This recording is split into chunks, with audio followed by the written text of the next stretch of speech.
Greetings, and welcome back to the Rose Bros podcast. This episode, we are joined by Bob Geddes, president of Ensign Energy Services, a multinational energy services company with approximately 4,000 employees, $3 billion in assets, and a market cap of about $700 million. Mr. Geddes has been with Ensign since 1991 and is currently the president and chief operating officer of the company. He's also been the vice president of Canadian Drilling from 1999 to 2004 and president of Canadian Operations from 2004 to 2006.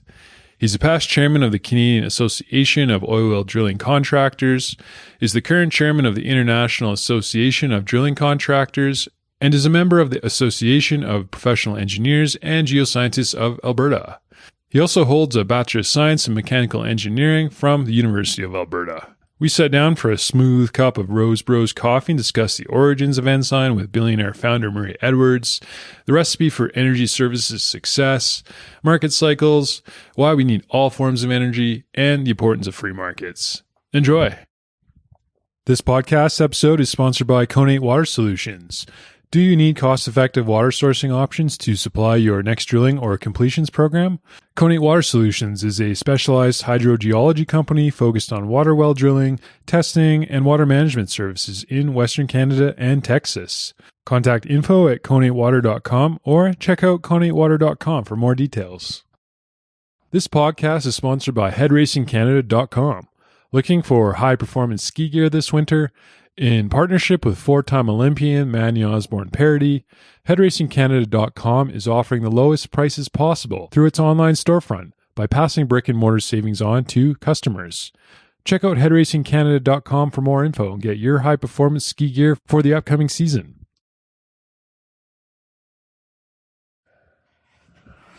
Yeah. Well, if you're ready, we can start officially. Bob Geddes, good morning. Thank you very much for doing this. I know your time is valuable, so I really appreciate it.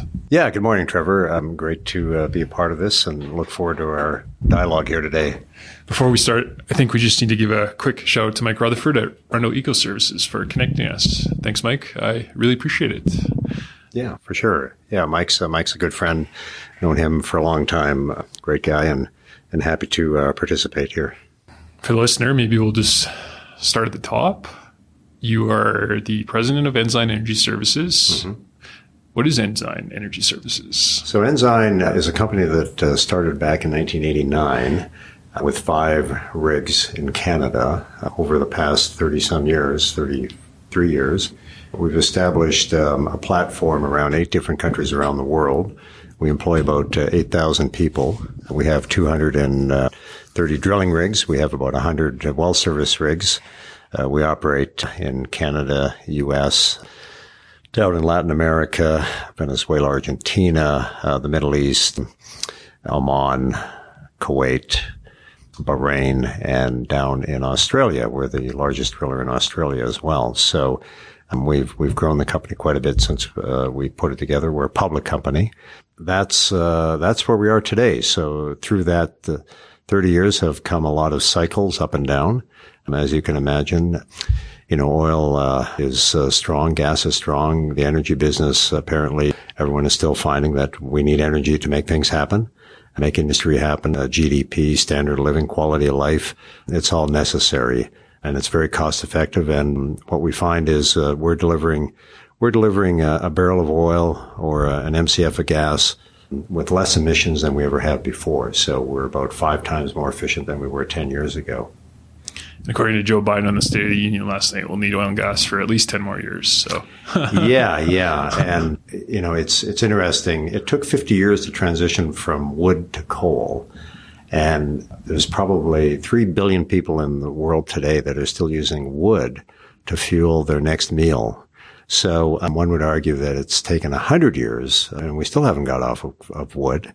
So I would suggest that that is aspirational. I think that the world needs to move with a plan forward, and some of the challenges that politicians have put out there is you shall be an electric vehicle by this amount of time, without putting together a plan or researching it properly. And the world is starting to see that now, that there's a big gap. So Joe, respectfully says 10 years. I think it's probably 30 to 40 to 50 years is the reality.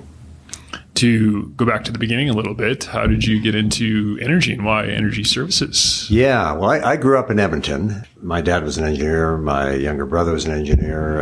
I became an engineer, mechanical engineer. Always liked tearing things apart and putting them back together. And math just came to me easy. And so engineering seemed to be the thing to do. So I ended up getting an engineering degree back around 1980. Then I ended up shortly thereafter working for a company that manufactured and designed drilling rigs up in Edmonton. So I worked on that end of it for a few years. I worked out in the field for a few years, joined a small drilling company here in Calgary, moved to Calgary.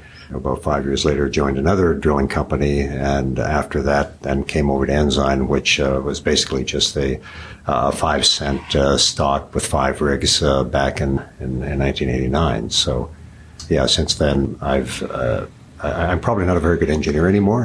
Hopefully people may think of me as a better businessman than an engineer these days. But we've got a whole engineering team up in Nisku that does all the good stuff. Yeah. What led you to Ensign Energy Services? How come you ended up here? Yeah, well, it's kind of serendipitous. A good friend of mine said, hey, this new company called Ensign is looking for some people, and what do you think? I go, geez, I haven't even heard of them. The company I was at before was the largest drilling contractor in Canada at the time. This Ensign company, I said, hey, why not take some risk, pop into it. And away it went. I knew one of the fellows that was over here at the time, had a lot of respect for him. His name was Selby Porter. And I said, yeah, I'd go work for him any day. And so I came over, and the rest is history. Did you view it from an entrepreneurial perspective? Yeah, absolutely. Absolutely. I saw it, as an opportunity to grow. It had a great ownership base. As I mentioned, I had a lot of respect for Selby, and I could see things starting to move. It was a great opportunity, and I still think of it as a great opportunity. No regrets at all. Did you have to put up your own money to get involved with the company, or was it more investment? No. I had a small family at the time. Okay. Yeah, so I had a mortgage to pay, and we had a duplex and making ends meet. I put a very, very, very small amount of money in, but back then a lot of companies, their capital was options. And everyone worked for the same amount of money. There was 5 of us. We all made the same amount of money. And options, of course, is how we grew the company. So we kept the capital within the company and just put every cent we made back into the company and grown it to where it is today. Ensign's been around for approximately 30 years now. Yeah. What do you think's led to the company's success? Why has the business stuck around and lasted for so long? Well, it's a lot to do with timing, more to do with the team. We've got a great team that rolls up its sleeves and gets after things. We're a small senior management team, but we, everyone is involved in all the complexity of the operation and the business. We have a strong, like I said, ownership base. We have a great board of directors, and you put all that together. And timing is everything. We've always been counter-cyclical when people are, let me back up a little bit. Our game plan is to not necessarily build new rigs, but to buy companies that have new rigs that have come into some financial difficulty. Mm-hmm. We've made 66 acquisitions over the last 30 years. So, we're good at acquiring, understanding what needs to be done, fixing companies, pulling them into the fray, and then ending up with a stronger company as a result of that. So we're always high grading equipment. We've got a pretty young fleet out there. 10, 11 years old is the average age of our fleet. The recipe, I guess, is timing, hard work, and reinvesting back into the business. Your barometer has probably gotten pretty good at gauging the, cycle and where we're at in terms of the commodity cycle. When you look back on things, do you remember times when you thought to yourself things were too frothy and things were too good and that you guys needed to slow down and wait a little bit, maybe 2009, 2010, or maybe 2020 in the spring when things are really bad? Have you gotten better at gauging those cycles? Yeah, and you make a good point, Trevor. I mean, your spider senses start tingling when everything is going and everyone is building rigs. Access to capital is easy. those are usually symptoms that, okay, something is going to change right around the corner. Mm-hmm. Back in 2006, 2007, was probably the peak. Oil was $120 and everyone was drilling their brains out. And then you had this downturn after that, the financial crisis. And then people started building rigs, around 13, 14, 15-ish. And everyone was plowing money into rigs, but the returns didn't appear to be that great. We were the last one to get into a new rig build program and the first one to stop a new rig build program. By doing that, we saved hundreds of millions of dollars, and that allowed us to pick up a few years later Trinidad Drilling for about 30 cents on the dollar. They kept on building rigs. We came around and picked them up. That was a hostile takeover back in late 2018. That was an interesting time. We thought that the business was going to be coming around. Of course, COVID. Who would know the black swan event of COVID would be around the corner? Had we known that, we may have put the brakes on, but no one knows that. So, our game plan is always make the best through the tough times, hunker down, save money, pay down debt, and get ready for the upside, take up the upside. There'll always be cycles in the oil and gas business. Access to capital, people overdrill. Right now, we think we're in the beginning of a 3 to 5 year bull market for oil and gas. There's been so much underdevelopment around the world, arguably $3 to $4 trillion of underdevelopment around the world. At the same time that people's demand for oil and gas continues to increase. The EIA in the U.S. is saying that for 2023 moving forward, we're going to need another 3 million barrels a day, 3% increase. So it's got to come from somewhere, right? And so you've got all these competing factions, the geopolitics. You've got, a war in Russia, which really hasn't stopped much oil from flowing. It's just flowing a different path, through India and China. And then the consequences of that, thank God the European climate was a little warmer this winter, and they didn't need as much gas as they thought because they were paying dearly for the gas on that side of it. A lot of the top investors will tell you that gauging market cycles is more intuitive or psychological. Do you have any metrics you kind of lean towards when gauging what stage of the market we're in, or is it all financial and you look at strictly numbers, or how do you think to yourself in terms of where we're at in the market, or is it just gut feeling at this point? It's spider senses, right? It's gut feeling. I mean, you get a sense when the market is frothy. It doesn't stay frothy for a long time. I've been through at least 6 or 7 cycles, and they always play out. I always say when you see doctors and hockey players starting to invest in drilling rigs, right, it's time to sell. Okay, yeah. That's a good indication, a good proxy for that, right? Yeah. I say when 50 Cent's headlining Cowboys again, I'll sell. Exactly. So the bigger the headliner, the more reason to sell. But yeah. Do you remember 1980 peak drilling?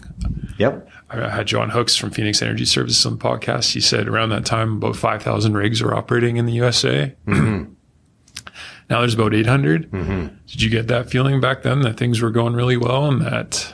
No. Do you remember that? Well, if things were going well, John is right. There was about 5,000 rigs running. There's about 900 running in the U.S. Today. What's changed from then till now, of course, is all the wells drilled back then were conventional wells. Mm-hmm. Now we drill horizontal wells, which are more productive. And the wells we drill today by one rig is equivalent to about 6 or 7 rigs before. So the math is about right. You think 5,000 rigs is like 900 rigs today to deliver.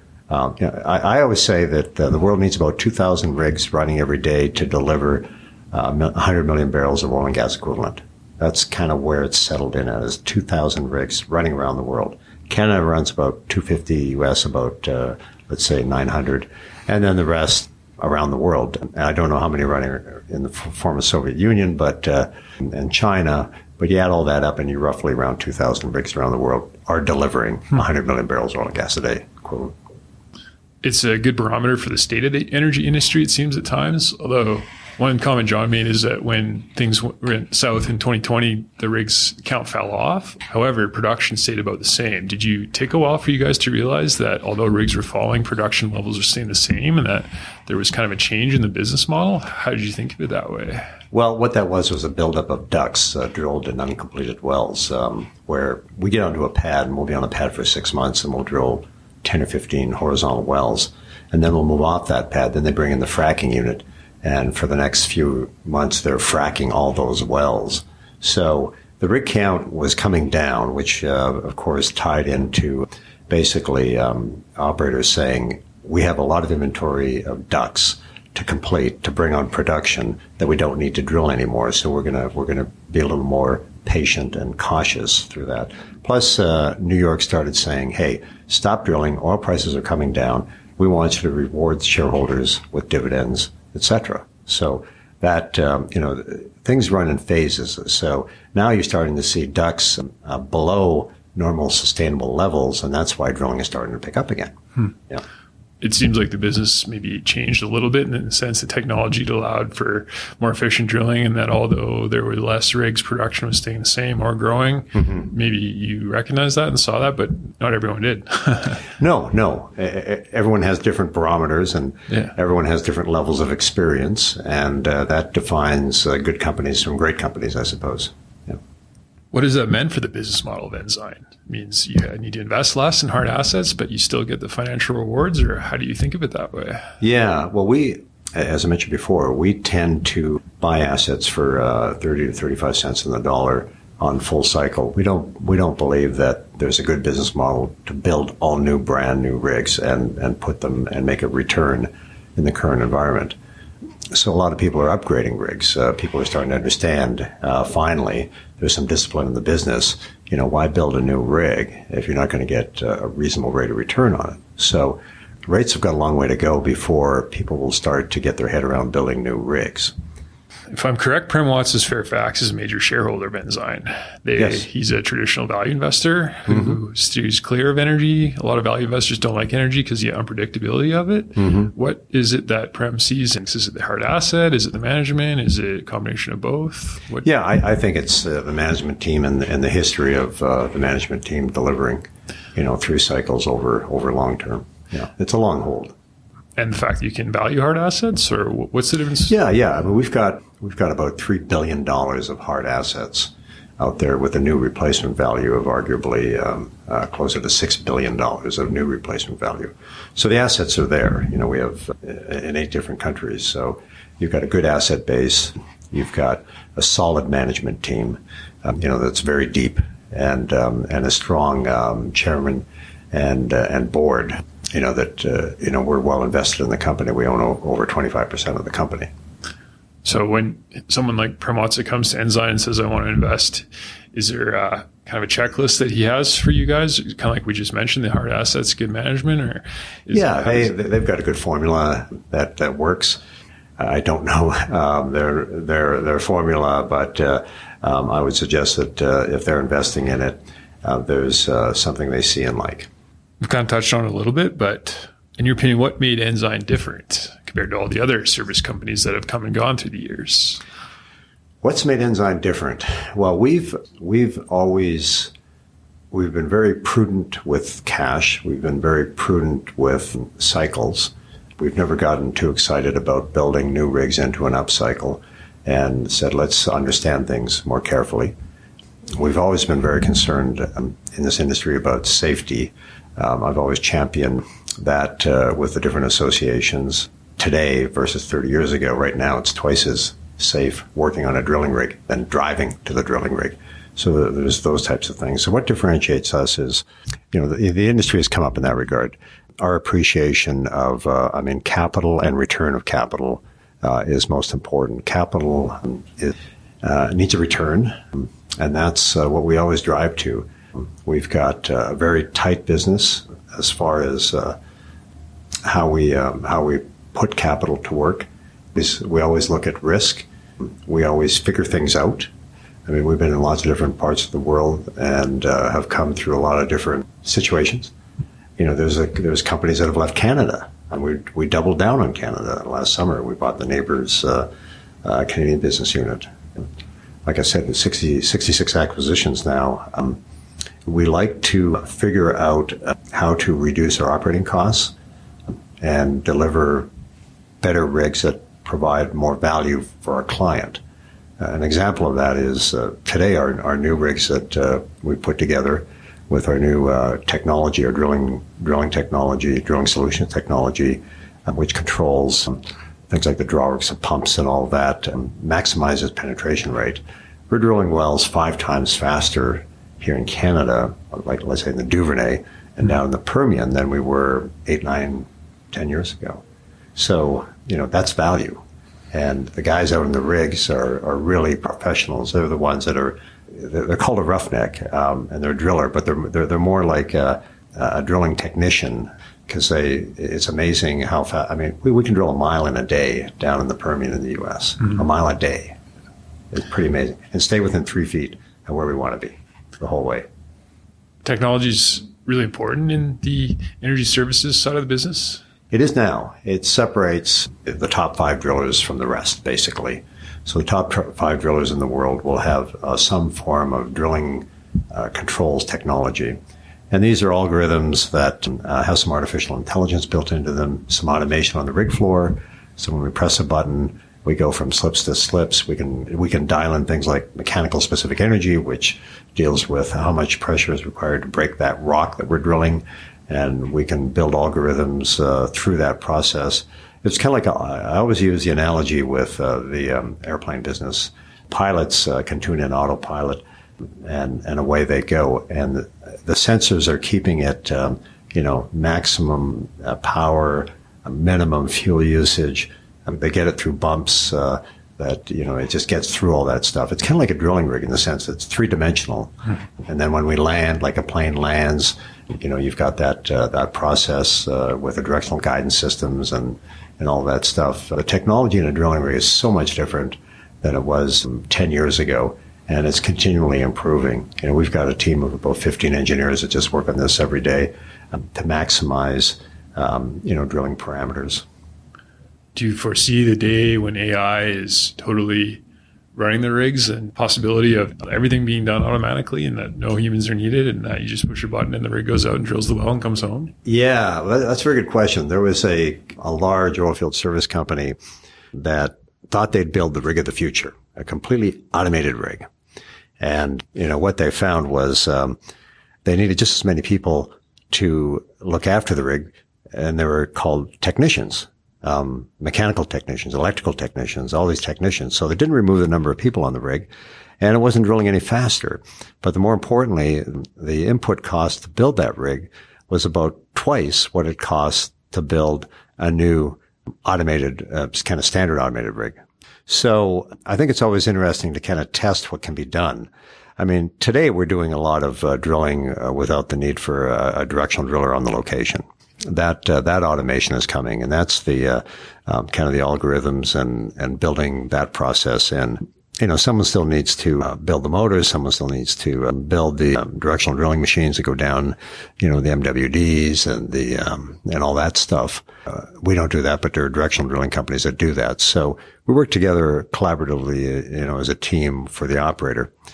A lot of operators have started to go with a real-time operating center, and that's more to control their operations and weave in some of the technology that we provide. So when they send orders out to the rig, they're coming in a code. Our rig is able to understand that code and automatically drive down hole versus what used to be a verbal communication where, a directional driller would sit next to our driller and go, "Hey, I want you to do this." And the driller would do that and go, No, I want you to do that. That process has been automated now. So there's very little challenges or problems. That drives some efficiency. So the whole industry has worked together to drive efficiency. Yeah. Do you find it hard to balance the technological innovation and the spending on the R&D with healthy profits and growing the business? Is there a tension there? Yeah, that's a very good question. I mean, we always want to be on the leading edge, not the bleeding edge. And, we let some of the bigger oilfield service companies, they have their skunk works and that's great. A lot of things come out of that. We try and look at things that make sense. There's things that you go, you teach a pink elephant to tap dance on the pool table. Who cares? Mm-hmm. And some of the technologies that people are working on, you go, I don't understand the purpose. What's the economic benefit? What are you really going to achieve when you get there? Mm-hmm. So we always take a practical approach to applying technology. that provides value and can make money. Is that kind of the biggest opportunity you see in energy services going forward would be technology? Yeah, for sure. I think that what technology has done, certainly over the last 5 years, it's allowed us to drill wells 2 to 3 times quicker than we ever did before. Mm-hmm. What technology now is doing is, think of a drilling rig like, a Ford F-150 manufacturing line. It's very efficient. What's important on that line is being consistent. Mm-hmm. The door shows up right at the right time, not 10 seconds late or 10 seconds early, but right at the right time. So drilling rig technology, we're kind of hitting the speed of sound. We've got 3 pumps, high torque top drives, 5.5-inch pipe. We're drilling a mile a day.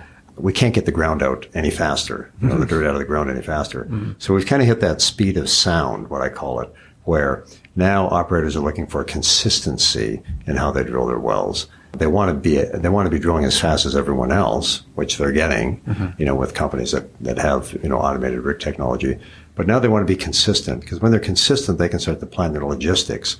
They go, okay, we want casing to show up on this day, rather than before it was, it may be plus or minus 3 or 4 days. When you can tune in your logistics, you start to become like the Ford F-150 line. Mm-hmm. You can tune in your costs. You can have just-in-time casing.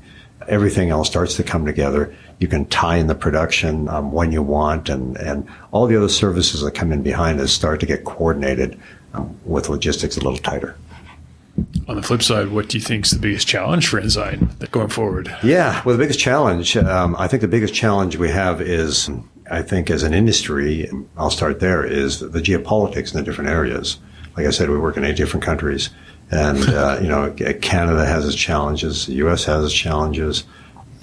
Venezuela still has its challenges. Argentina, every country in the world has its challenges. And it's such an enigma. Everyone wants energy, cost-effective energy. Mm-hmm. And then you've got the politics at the other end going, yes, we need to do the right things for Mother Earth. Absolutely. I mean, I personally planted 1,000 trees on my property about 20 years ago. So I said, I want to be carbon neutral. Mm-hmm. So that's something we've done. Mm-hmm. Most of our rigs that we run around the world are electric rigs. A quarter of our rigs run on natural gas. We've been working on a project where we're going to run a rig on green hydrogen. So hydrogen from green process and a hydrogen fuel cell running the electric drilling rig. Mm-hmm. We've had rigs that tie into high-line power. We still do today. And this is something that, people think of the oil business as a dirty business. It's not at all. It's anything but that. So the geopolitical challenges, of course, can create, more often than not, the spikes in oil and gas. So that's the irony. If everyone would get their head together on the real science of everything that's going on, mm-hmm. We may be able to figure this out. But we see oil bouncing around that 75 to 80 U.S. range. Gas at the Tidewater is, getting $12 to $18. Gas in North America right now is tight because we had a warm winter and there was a few gas deliverable issues.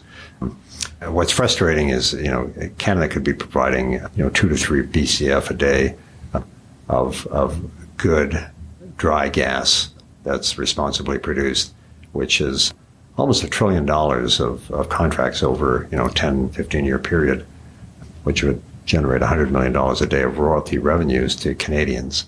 That same story kind of applies different places around the world. So that's those are the challenges. Our challenges are kind of industry challenges. Our challenges as Ensign itself, we love challenges. We take challenges and we figure them out. So I'm never worried about, we've come, my gosh, you think of the last 30 years, 6 or 7 huge cycles, oil down to $5, oil down to zero, yeah. COVID, the world shut down for 2 or 3 years. Here we are. Here we are. In terms of the environment and ESG sort of stuff, do you see that as an opportunity? Do you see it as a fad? Do you see it as just part of doing business? How do you view that part of the business nowadays? Yeah, I think it's. We have a duty to do the best we can with the least amount of resources. We continue to do that. I think that there's a balance we have to respect the environment. As I mentioned, we have a ton of electric rigs running. Probably 80% of our rigs running every day are electric rigs. Mm-hmm. And we're looking at more efficient ways to produce a barrel of oil. We're producing it with 1/5 the emissions we did 10 years ago from our perspective. So everyone does their little part. Mm-hmm. ESG isn't a fad. I mean, ESG is a reality. I think that it's been taken, the woke have said some crazy things. These are the people that don't understand where it comes from, right? Some people think electricity comes from the wall. Yeah. You don't understand. You got to generate it. Mm-hmm. You've got different areas that are running into brownouts. And people, I've always felt that cheap energy is like oxygen. It's always there. Mm-hmm. But when it's not there, you go, what the heck? And people are becoming a lot more informed about where energy really comes from and asking a lot more questions, which I think is good. I think we have to participate in the solution, and which we have been. We've always taken the course that we need to be part of the solution, not contribute to the problem.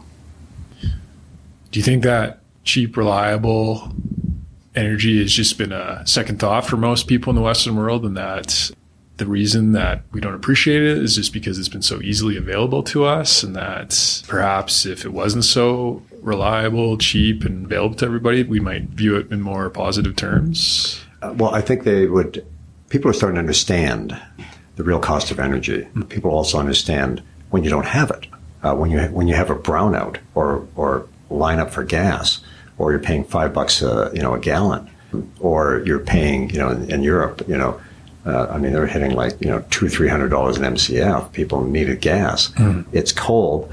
It's 30 below, and your house is going to freeze unless you have gas. Mm-hmm. And you hear some, crazy ideas like in Canada.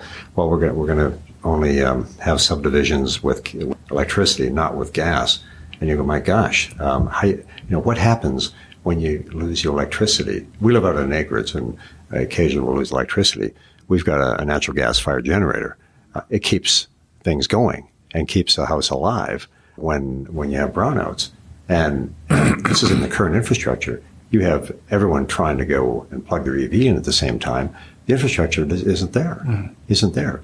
And then, gas gets taxed. Are you going to start taxing electricity? What happens then? All of a sudden, everyone forgets how much tax revenue comes from the oil and gas business. Tons.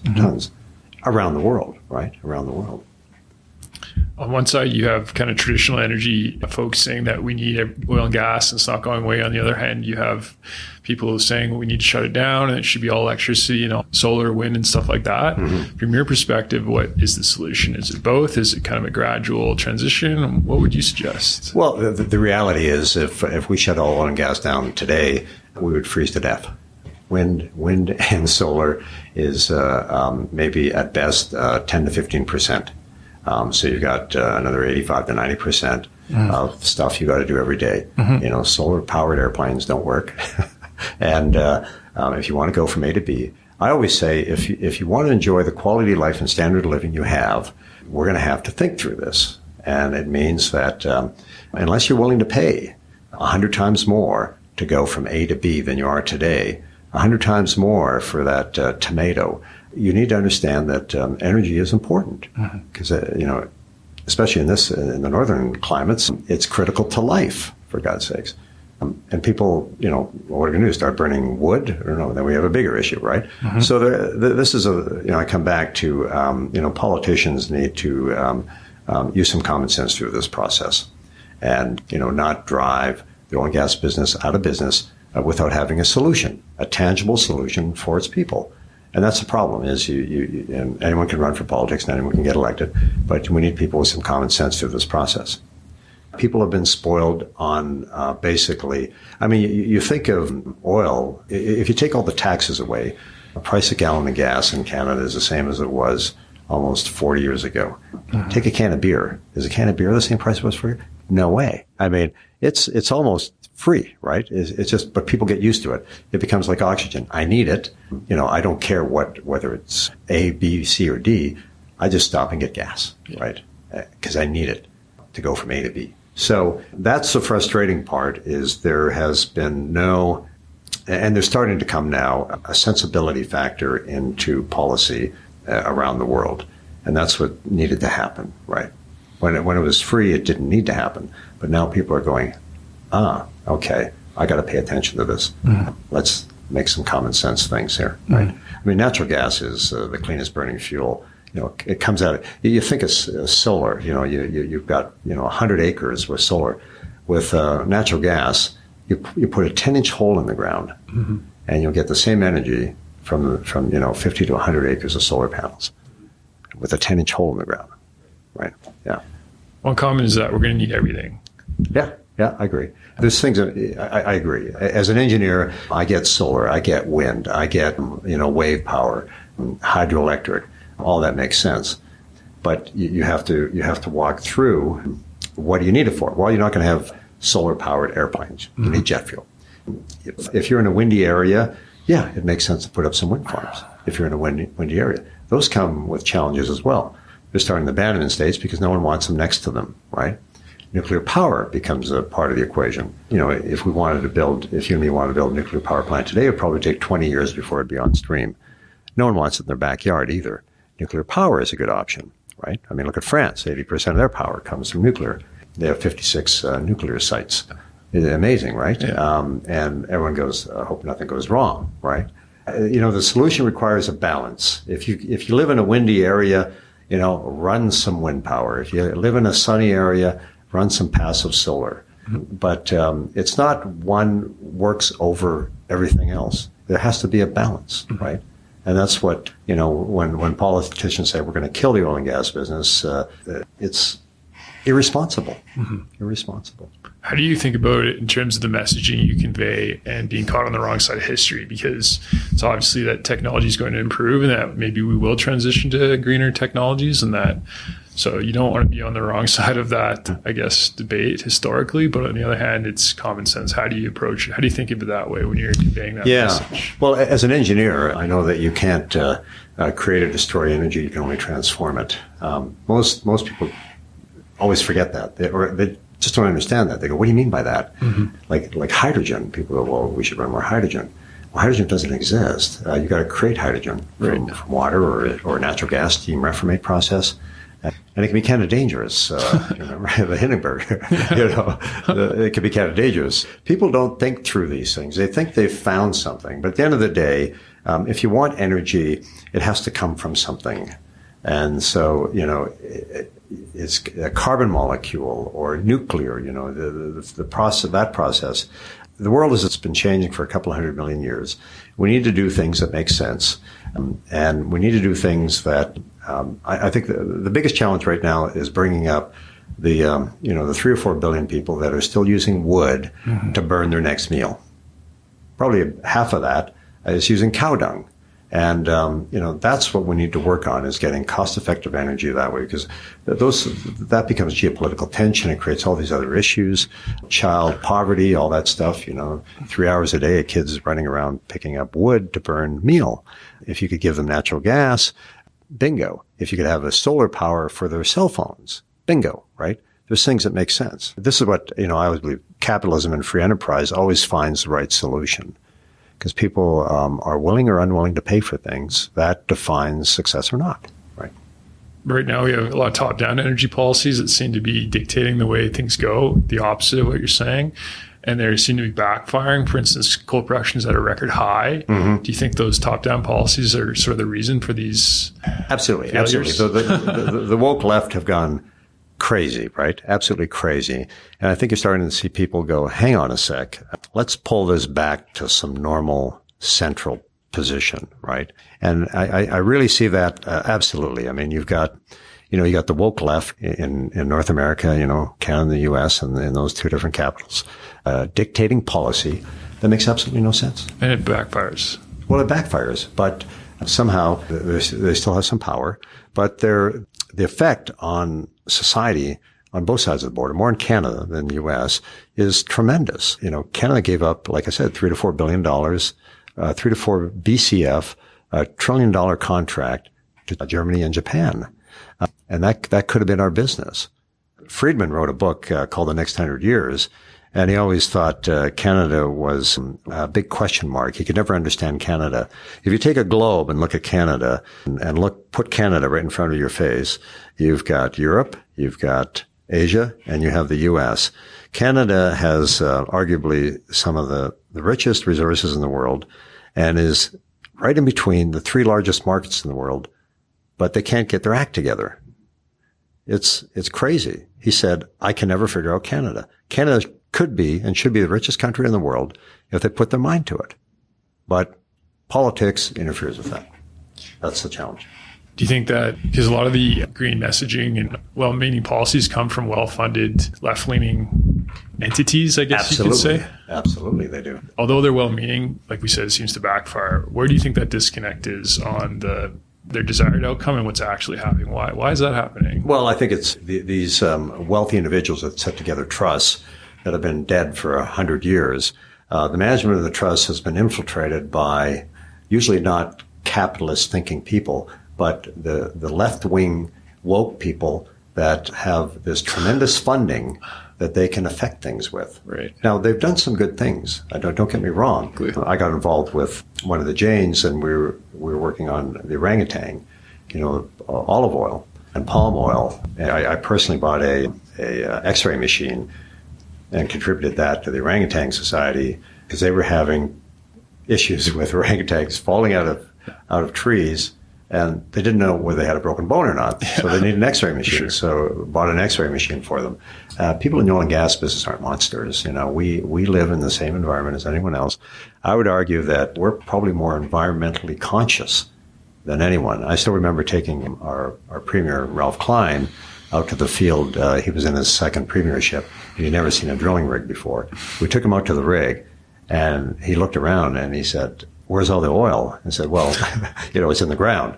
And he goes, "I can't believe how clean this operation is." Mm-hmm. And then we took him past a location that we drilled the year before, and the grass was twice as green and twice as high as everywhere around it because we remediate behind us. So we're very careful. I mean, our policy is anything more than a liter of spill, we record. Now, there's probably a liter at a shopping mall, every other spot probably has a liter of oil sitting underneath it, right? So we're very conscious of what we do.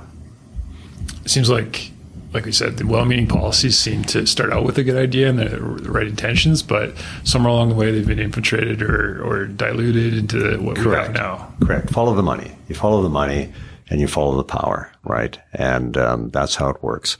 And it's all about that. There's a lot of good people trying to do a lot of good things, don't get me wrong, but then there's a lot of what I call sinister agendas through this process. They're living a very nice world, but the people coming up trying to make their next mortgage payment, trying to heat their home, trying to fill, the gas to take the kids, they don't have those problems.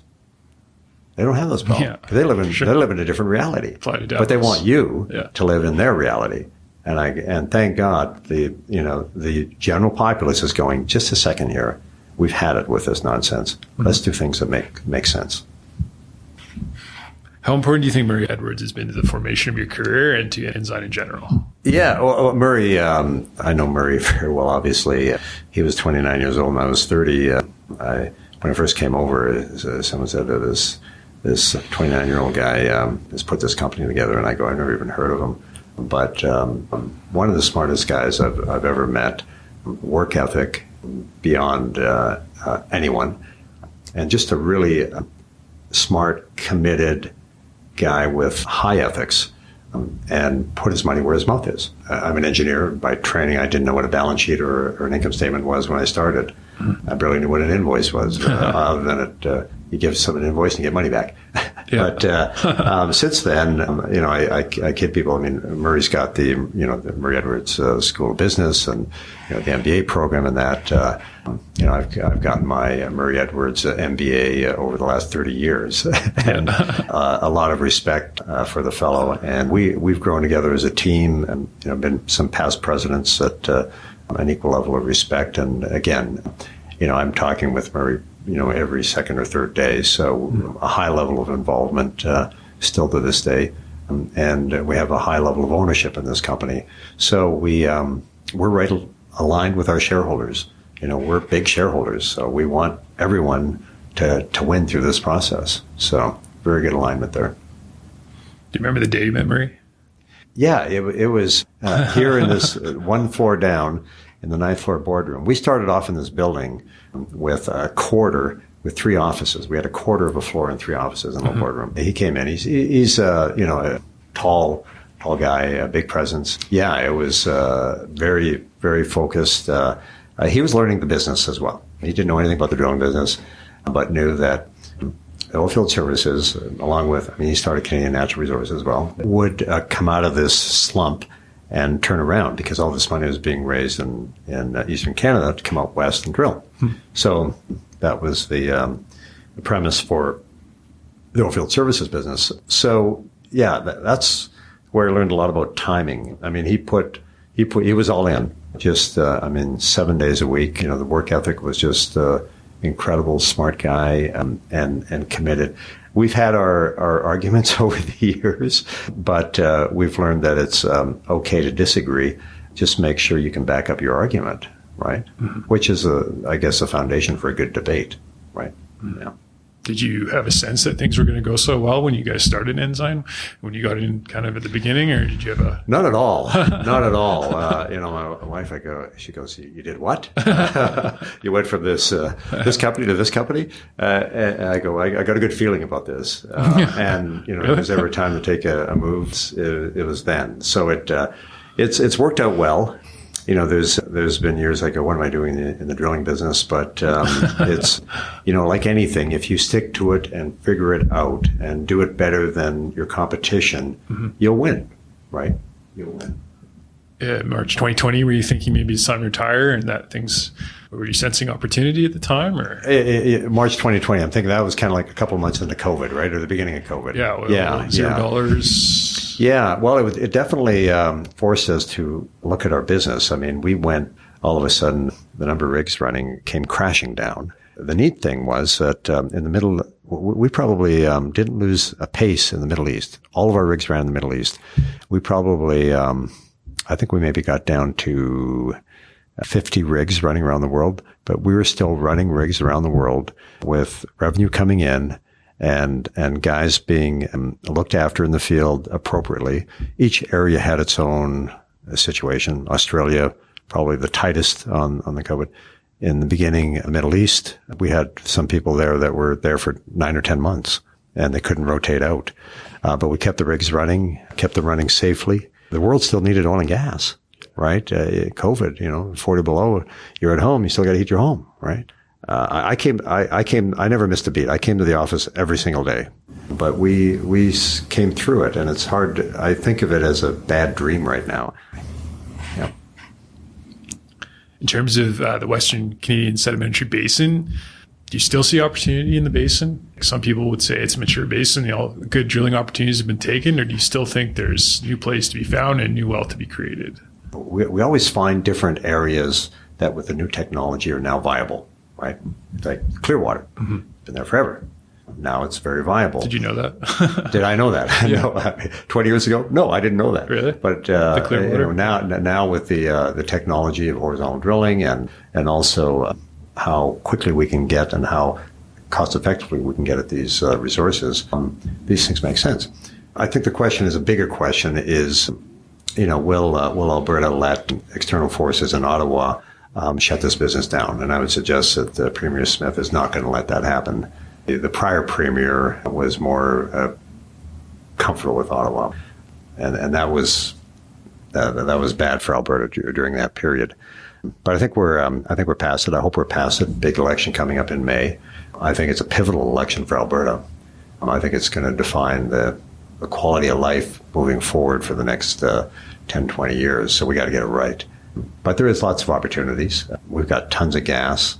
Northeast BC's got tons of gas. We just can't get at the Tidewater. We got to get at the Tidewater. The Coastal Link pipeline's coming on board. That'll create a BCF. We should be quadrupling that. Yeah. But Ottawa says, no, we don't want you to do that. We don't want Western Canada to get profitable because with profit comes power, and we don't like that. So we're going to kill it under the guise of, environmentalism, extreme environmentalism. And that's what's happening. Natural gas is, if we were putting more, if we kicked out 20 BCF a day of capacity out of Canada, and I would suggest we put our mind to it, we could do that. We would be helping clean up the air because we would put so many coal-fired plants out of business and wood out of business, right? But that's politics. One stroke of the pen can decide that or not, right? So finally, we've got some premiers that are standing up and going, just a second, we're a loose confederation of provinces. You're not the king of this country, right? Do you think framing it in terms of hospitals built, schools built, for roads built, economic contribution is a more effective approach than getting so political? Absolutely. When you've got money in the bank, you can go build hospitals. Yeah. When you don't have money in the bank, how do you build a hospital? People talk about the exit of doctors, from Alberta particularly. I'm surrounded by doctors where I live, and I talk to them, and one's going to Texas. And I said, why are you going to Texas? And he said, well, because a prior premier raised personal income taxes in Alberta by 50%. Yeah. And he said, I can go to Texas and pay 26%. In Alberta, I pay 50% because Notley raised my taxes. It's interesting how things get shifted in the conversation. But you need, to get what you want, to build hospitals and things like that. I'm in Houston like a week a month. I live in the hospital medical district. And the technology there is amazing. They have different levels of healthcare down there. We have about 4,000 employees down in the U.S., so we understand how it works. But if you have a GDP, if you don't have a GDP, you can't afford to build anything. You need a GDP so you have a higher quality of life and standard of living, so you can afford to do this. Mm-hmm. So this is a challenge with socialists and capitalists. Socialists want everything, but they just want to steal it from you without raising GDP. Capitalists go, we need a GDP, and then once we have that, we can build all these things, right? That's the difference in thinking. Yeah. A more effective way to argue, perhaps, going forward is the bottom line, the economic contributions to the country and people in every province across the country. Yeah. It's not just Alberta. Exactly. Yeah. Alberta is part of Canada. And I like the fact that, Canada, I'd love for Canada to stick together, right? But there's a point where you go, okay, and we're a long way from that. We want to keep this thing together. But at the same time, we can't let someone, push this industry into the ground, when we have viable solutions to help the world. If the world is really about, looking after less emissions and natural gas, we got so much gas. But guess what? While we sit still, they're building more LNG terminals in the U.S. They're building more LNG terminals in Australia. They're building more LNG terminals in Qatar. Once that gets built, that market is gone, because those are big, those are $8 to $10 billion commitments. Once it's built, it's gone. What's happening here in Ottawa is very serious. It's very serious. U.S. will buy cheap gas from us and sell it internationally at a higher price. Well, let me suggest this. There's only one other country other than Russia that sells its gas for 20% less than market price. Mm. Name that country. Right. Canada. Yeah. And we've been doing it for 20 years. Ugh. This is irony. That's why there's been a lot of funding to create turmoil in Canada to stop any development of stuff offshore, tidewater oil or tidewater gas, because our only market is the U.S., right? So we're kind of the fuel tank. So, I say, wake up, Canada. Wake up. This is important. Well, I think that's a pretty good place to leave the conversation. All right, Trevor. Maybe to end things, if you could give advice to a young entrepreneur or person entering the energy industry, what would your advice be to somebody? Well, I would say enjoy what you're doing, first of all. If you're enjoying what you're doing, it doesn't become work. It becomes a hobby. And that's how I've felt the last 30 years. I really enjoy what I'm doing. So someone goes, why are you still working? And I go, well, I'm not working. I'm just enjoying what I'm doing.